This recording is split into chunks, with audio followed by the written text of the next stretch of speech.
Okay, have you guys got any stories of what you've been hearing about God doing good things in our kids' lives? Or have you seen any aha moments, any times when they are seeing some real significant spiritual breakthroughs or steps forward?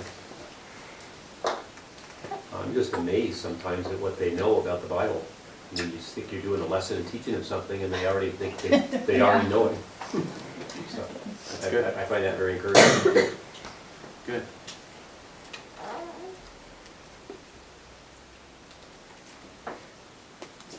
Just so you know, this is one of the things that's really, really good and we need to kind of be watching for and sharing with each other, because sometimes when you're teaching or you're in a class, some kid will do something or say something, you go, wow, that was really great. And you totally forget to share it with anybody else. Everybody else needs to hear about it. So most of our times we get together and I'm going to be asking about that. So I just wanted you to be, it's actually your assignment between now and our meeting in May, is to look for those moments. I have one I can say. Please. A couple of months ago when we were doing, girl was going to get thrown in the garbage, and they decided to throw this boy in instead because just the way the thing went. And so she said, no, I'll go. It's not fair that he should go. And they couldn't get her in the garbage, so she's like, that's okay, I'll climb in myself. And the kids were like, why in the world would she climb in the garbage? And then they were like, oh, that's what Jesus did for us, wasn't it? And they totally got it, and it was just so awesome to see that they put that together. Yep. So that was pretty Those are the kind of stories we need to share. That was really great.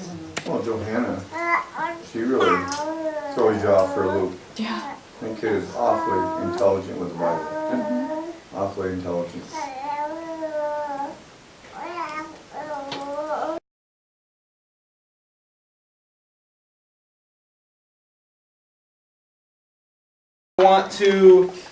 Last month on your sheets I asked you to share with me any questions that you wanted me to answer. My brother Tom asked an important question. He wanted to know why the sky was blue. So I looked it up and got the answer from NASA.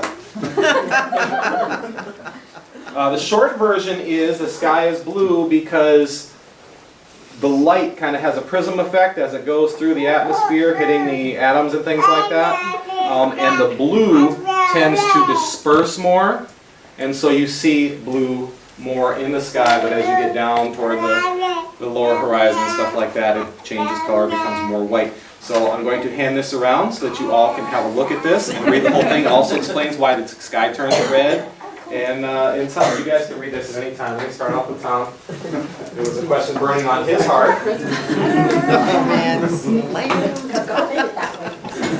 Yeah. We're going to have that in Sunday. Some kid's going to ask us, why is the sky blue? I know that.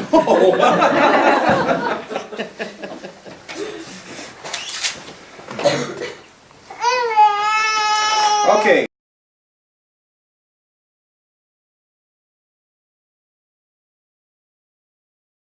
I want to talk to you about video-based training. Hopefully you've seen this, but in the past, all these sermon videos have been on Pastor Mike's account. And we just recently, in the past week or two, the Kabelskis have been able to set up a Church of the Rock account. And so not only are we going to be able to have the sermons there, but we're going to be able to put training videos up there. As I was preparing for this meeting, I had like big chunks of stuff I wanted to share with you guys. Oh boy, this would be great. I want to take a few minutes of this, and this meeting was turning into 4 and 5 hours long. So I just cut and pasted them into a little to-do list for myself, and they are training videos I'm going to be making in the future. And instead of us having, some of them I'm going to include in our CFM meetings, but a lot of them I'm just going to put out there and try to get you guys to watch them. They're going to be 5 to 10 minutes long. I probably don't want to make them any longer than that. But then have a few questions that you can just kind of copy and paste and email me. That way I know you've seen it. Okay? Like the last CFM meeting we had. I videotaped that. I tried to upload it to YouTube like 4 times after several hours of work and just finally gave up because it kept chunking out on me. I made DVDs of the last CFM meeting we had, okay? Because we had about 18 people out of the 42 or so in CFM that weren't at that last meeting. So I made these available, we put it on Facebook, we sent out emails, and as of this point, only 3 out of the 18 that missed have watched these. So I understand that that's just part of the process of training people and getting it going. But thing of it is, if I can't get the information to you, we're not all going to be on the same page. And people are going to be, well, why are we doing that? Well, Pastor Gus talked about it at that meeting. We all talked about it. I wasn't at that meeting. You know? So to keep us moving and on the same page, I need you guys to be able to access this training on a regular basis and to be able to be moving along with us. So I'm going to try to put this up on YouTube soon, when I've got a couple hours to sit at my computer and not do anything else. Because when you're uploading, you don't want to touch your computer. Anything you do will make it crash. So we're hoping to do that. And the last piece I want to mention with that is I like to have the face-to-face interaction to be able to see you, and I know it takes time out of your schedule, and many of you live a long way, maybe have to arrange childcare, things like that, to be here. I want you to know I appreciate that very much, okay?